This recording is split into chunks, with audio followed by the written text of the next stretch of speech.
বছরের একটা মেয়ে, 11 বছরের একটা মেয়ে, তার মা হসপিটালে বেডে শুয়ে ক্যান্সার আক্রান্ত। এই মেয়ে তার প্রেমিকের সঙ্গে মাকে হসপিটালে রেখে 11 বছরের মেয়ে তার প্রেমিকের হাত ধরে সেই রাজশাহী নওগাঁ চলে গেছে। আজকে আমার ছেলে মেয়ে কোথায় যাচ্ছে না যাচ্ছে সেই খবর আমার নাই, সেই খবর নাই। আমার ছেলের সঙ্গ ভালো কিনা সেই খবর নাই, মেয়ে কোথায় যাচ্ছে সেই খবর নাই।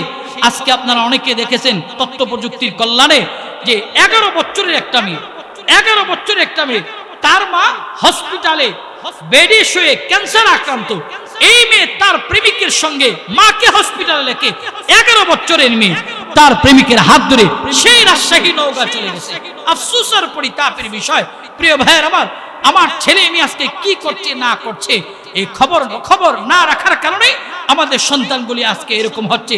আজকে আমি জানি না আমার মেয়ে বিভিন্ন তথ্য প্রযুক্তিতে সক্রিয় হলেন, ফেসবুক, বিভিন্ন ইউটিউব, এরপরে টিকটক, ইনস্টাগ্রামে তারা সক্রিয়, বিভিন্ন মাধ্যমে তারা একে অন্যের সাথে পরিচিত করে প্রেম নিবেদন করতেছে। আমি জানি না এই কারণে মোবাইল আমাদের যে এরকম উপকার করছে তার চেয়ে বেশি ক্ষতি করছে।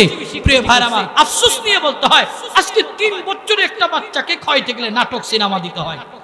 আজকে এই মোবাইল আমাদের উপকার করছে যতটুকু তার চেয়ে বেশি ক্ষতি করছে। না হয় 11 বছরের মেয়েটা, 11 বছর বয়সে তো আমরা কোনো কিছু বুঝি নাই, সে 11 বছরের মেয়েটাও প্রেম বুঝে। এই তথ্য প্রযুক্তি আমাদের কতটা ক্ষতি করেছে প্রিয় ভাইয়ের আমার।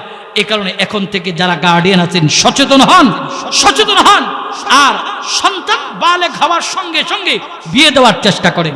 কারণ ইমাম গাজ্জালি রহমাতুল্লাহ আলাইহির বড় ভাই আহমদ গাজ্জালি রহমাতুল্লাহ আলাইহি যেদিন বালেগ হয়েছে, গোসল করে যখন রাত্রে বেলা তার কাপড় চোপড় বাহিরে না আনলেন, এমন সময় ইমাম গাজ্জালি রহমাতুল্লাহ আলাইহির বাবা দেখছেন। দেখার পর পরের দিনই তার মার সামনে তাকে বললেন, তোমাকে আগামীকাল বিবাহ করাবো, তুমি কি রাজি? তখন সে বলে, হ্যাঁ আব্বাজি আমি রাজি। প্রত্যেকটা গার্ডেন এমন হওয়া চাই, বালেগ হওয়ার পরে ছেলেরই বিয়ে দিতে চাই না, মেয়েরই বিয়ে দিতে চাই না। প্রিয় ভাইয়ের আমার, এরকমটা যেন আমাদের না হয়। আজকে বিয়েটাকে কঠিন করার কারণে আমাদের সমাজের ভিতরে জেনা ব্যভিচার বাড়তিছে, জোরে বলুন ঠিক কিনা? এটা আপনারা কয়েকদিন আগেও দেখছেন সিলেটে এক রিসোর্টে 12 জন কাপলকে ধরছে, 12 জন কাপলকে ধরছে। এর একমাত্র কারণ বিয়েটাকে আমরা কঠিন করছি। একটা ছেলে বিয়ে করতে গেলে চিন্তা করি তার টাকা নাই, পয়সা নাই, গাড়ি নাই, বাড়ি নেই, এই নেই সেই নেই। আর রিজিকের ফায়সালা তো আসমানে হয়েছে, ওমা মিন দাব্বাতিন ফিল আরদি ইল্লা আলাল্লাহি রিজকুহা। প্রত্যেকটা মানুষের রিজিকের দায়িত্ব আল্লাহর হাতে, ভূপৃষ্ঠে বিচরণকারী সকলের দায়িত্ব রিজিক আল্লাহর হাতে।